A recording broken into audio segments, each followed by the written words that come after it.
मला तर आज परफेक्ट असे मोदक बनवूयात. त्यासाठी जेवढं तुम्ही पीठ घेणार आहे ना तांदळाचं, तेवढंच पाणी घ्यायचं, थोडंसं दूध घालून घ्यायचं, 1 चमचा तूप घालायचं, चवीनुसार मीठ टाकायचं आणि तांदळाचं पीठ आणि जरासं कॉर्नफ्लॉवरचं 1 चमचाभर पीठ टाकायचं. त्यामुळे कसं होतं बाइंडिंग छान येतं, मोदक छान वळले जातात. आणि छान असं घट्ट पीठ मळून घ्यायचं. त्याच्या आधी बनवून बघायचं की पार येते का करता.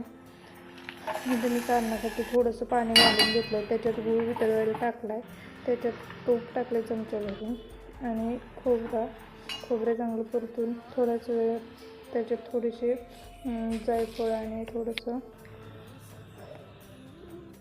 मिरची पावडर टाकून छान असं सोरायला लावून असे मोदक बनवून घ्यायचे. छान सुरेख असे मोदक तयार होतात. नंतर ते मी वाफवण्यात ठेवलेत. छान वाफवून झाल्यानंतर हे बघा मोदकाला ते छान असं